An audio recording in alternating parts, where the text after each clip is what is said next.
What's the most wholesome experience you've had with a stranger? Story 1. I was in the hospital, knowing I'd be there for at least a week, and possibly more. I was sick of hospital food, so I went downstairs to go across the street to the hospital subway. I was pretty far back in the hospital, 6th floor, backside of the building, labyrinth of staircases and hallways to get out the front door. The walk from there to subway took almost 15 minutes, even though it was just across the street. I waited in line, got up to the counter to order, and realized I'd left my wallet in my room.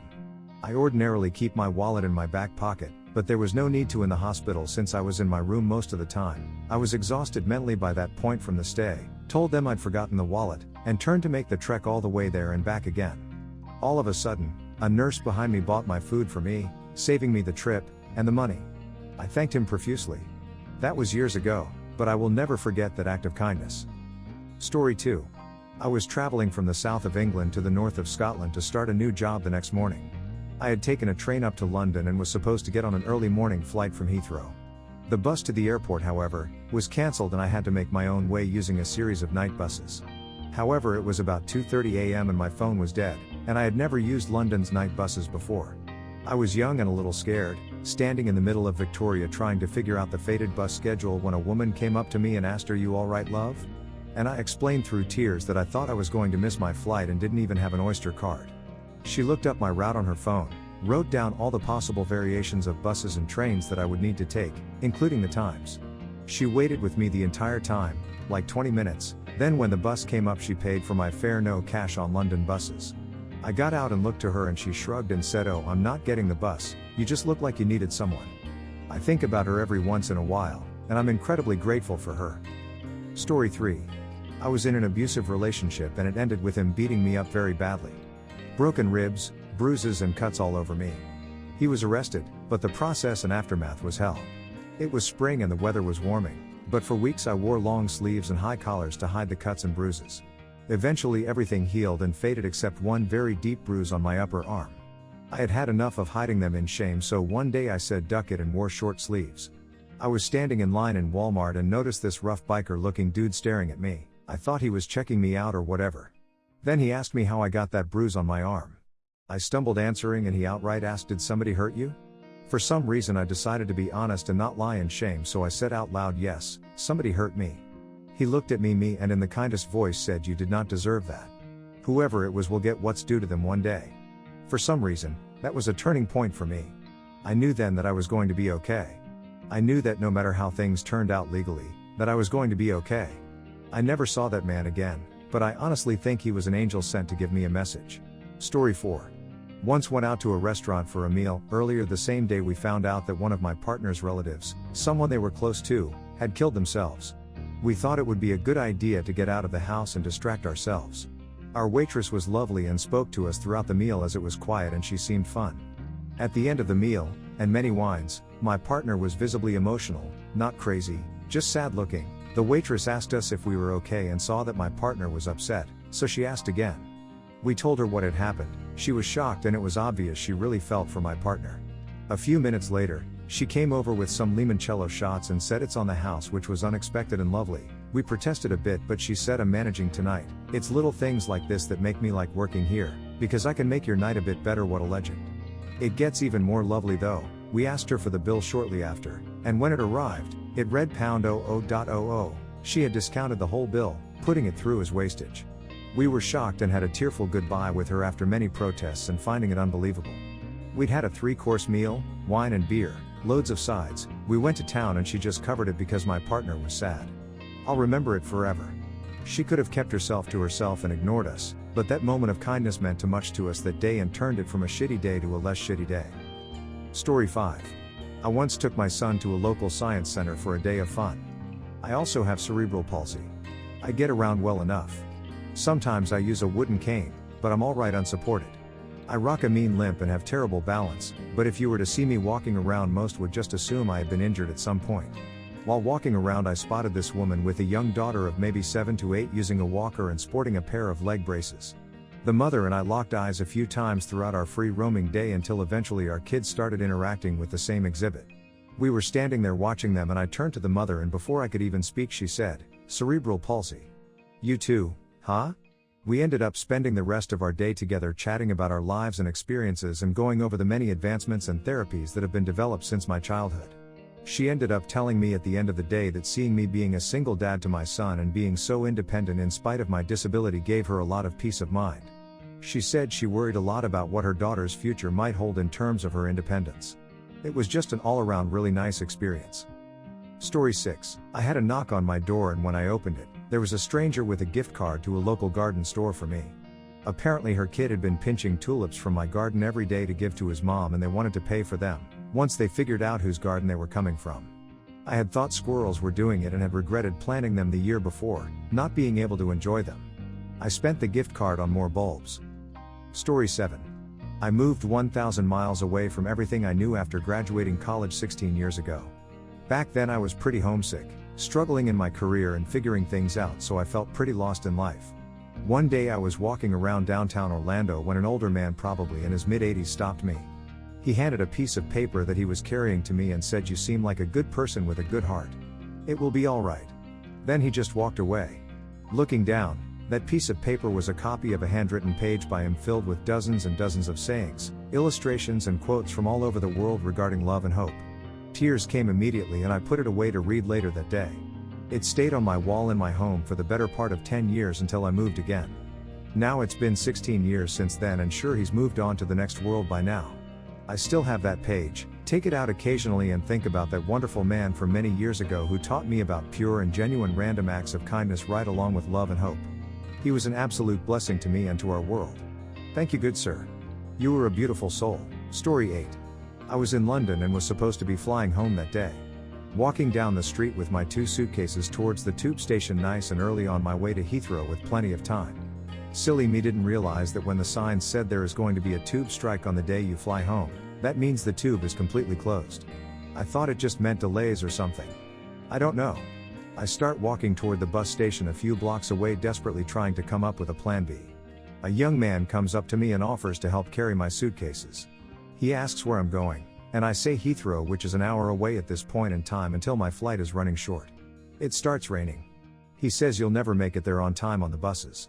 He calls me a cab, then finds a little awning where we can sit and wait for the cab and stay out of the rain. He lets me use his phone to transfer money to pay for the cab. Mine didn't have service outside my home country.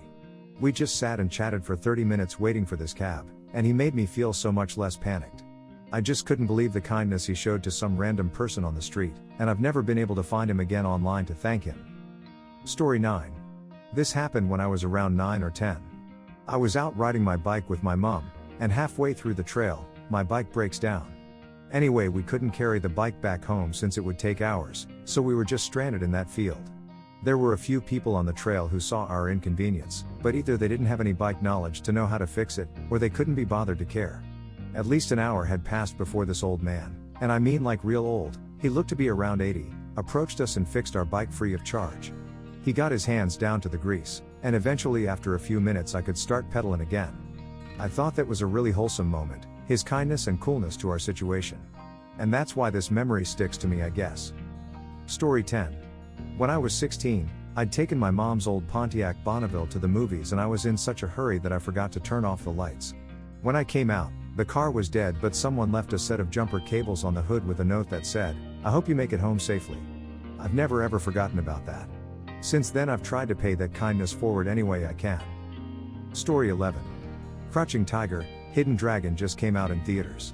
I had been planning to go see it on my next day off. I didn't have a car, so relied on the bus. The day of the movie came and there was a snowstorm. I walked downtown to get the bus, but there was a sign saying all buses canceled due to snow. I was super bummed out and walked over to the local coffee shop. I ordered a coffee and was telling the owner how disappointed I was that I couldn't get to the movies. There was an older woman sitting in the shop and she overheard us. She looked at me and said, "I really want to see that movie too. Let's go, I'll drive." So that the day me and a perfect stranger went out to lunch and to see a movie together. About a year later I started seeing this guy in town, and his downstairs neighbor was the lady who took me to the movies all those months earlier. We had stopped by her house for her to get a sweater before the movies. I told the guy me and your neighbor went to see Crouching Tiger together. He was like, "That was you?" She went on and on about how cool it was to go to the movies with you. Story 12. I have been diagnosed with PTSD, depression, and anxiety, and I was at the pharmacy trying to get my meds filled, but my card kept declining. A couple of the meds have major side effects if I skip a dose, so I really couldn't go without them. I was frantic and trying to figure out what was wrong with my card when another lady smiled and swiped her card for me so I could get my medication refilled. Story 13. I was in Edinburgh, traveling alone. I met some guys at the hostel and we went to a club, but it was weird, so I came back to the hostel. The hostel is on the Royal Mile. It's 2 a.m. and there is a girl doing poi juggling. I did some poi juggling myself, so I stopped to watch, and when she stopped, started talking to her. I asked her where she was from. She said Brazil. So, being a stereotype guy like I was, I asked her whether she knew capoeira. She did. So, on Friday night, on the Royal Mile, me and a stranger did capoeira. It was more than 20 years ago, and I still remember it. It was awesome. Story 14. Driving on the highway, the car in front of me suddenly swerved to take an exit, and then tried to swerve back onto the highway, almost sideswiping me in the process. Luckily there was no one to my left, so I veered into the left lane and avoided an accident. A few moments later I'm passing her, and she very sheepishly looks up at me, kind of anticipating and expecting someone to cuss her out. Well, I had just learned a new road trip trick. Flipping people off is stupid, but giving them a thumbs down really stays with someone. It's the I'm not mad, I'm disappointed of the road. I had a huge ass thumbs down queued up for this driver, but when I saw her face I immediately knew she didn't mean to. She was embarrassed, and she already felt bad enough. So instead I flashed her a huge smile, dramatically and jokingly wiped sweat from my brow, and gave her a giant thumbs up. She smiled and laughed, and honestly it's one of my favorite moments in my life. Story 15. I was going to a Starbucks to eat with a friend I met days ago. Suddenly a stranger about my age asked me how to go to that exact same place, so I told him that I was going there too, and we started a conversation while walking. When we got to the Starbucks, we sat at different tables and I waited for my friend. He didn't appear, because he had had some problems and finally he couldn't go. I asked the stanger if I could eat with him and he accepted. Now we are friends and we sometimes talk through our mobiles. Story 16. I had just lost my job and my dad had his card stolen. He was waiting on the bank but completely out of food and living in an old, run-down RV. I would have figured something out. I'd die before I let him starve. Right as he's almost in tears talking to me about it, someone knocked on the door. A lady had food for someone in an RV, but those people had vacated the parking lot and she wanted to know if my dad needed any. Some sort of local helping hands org. There was everything from canned goods, to fresh meat, milk, pasta. Everything. She had bought it with her own money and didn't want it to go to waste. I'll never forget the timing, or her generosity. Story 17. I'm a wheelchair user. At a baseball game, a little girl came running up to me and climbed onto my lap. Her mom was apologetic, but I told her it was fine, no worries. Looking at the girl's face, I could tell she had some kind of developmental disability. Mom explained to me that the little girl's grandfather used a wheelchair and she missed him. I rolled around a little to give her a ride, she giggled and had a good time, then she climbed off and went back to her mom. Story 18. I was once traveling through an old town, when I stopped at a small shop to buy some packaged water. I was in my tweens at that time, so I jumped out of my car and went to buy. A very old man sat at the shop. Once I bought everything, he took out an ice cream and handed it to me. As I was about to take the bottles with me, he picked the bottles himself and walked with me to the car so that I could have my ice cream. He was very old and scaly, very thin too. And once he saw that I had a younger sister, he rushed back to the shop to bring out another ice cream for her. I insisted that he take money for it. But he didn't take it and just smiled. Maybe we reminded him of his grandchildren, I presume. Story 19. Went to a bar to meet a date and got ghosted. So I'm sitting at the bar drinking alone and saw a woman being harassed by a drunk guy. I intervened and she acted as if she'd been waiting for me. The drunk got lost and the woman and I sat together at the bar for a couple hours. We had a really great time, lots of smiles and laughs. There were sparks for sure. She asked for my phone and started talking selfies, so I took it back from her to get some better photos. Probably captured 50 or so, some really candid ones and some silly poses. After we laughed about the photos, she got up to leave. I asked for her number and if we could go out sometime, but she declined. She thanked me for the wonderful night and said something along the lines of "Let's just leave it at this and enjoy the memory." Somehow I felt okay with that. I kept her photos for several years and every time I saw them they instantly brought a smile to my face. I never even knew her name, but it was one of the best dates of my life. Story 20. On my honeymoon in Greece we nearly got stranded driving our little scooter back from a day trip. Finally found a petrol station in this village, but it was during afternoon nap/siesta time. We apologized as best we could in the little Greek we knew.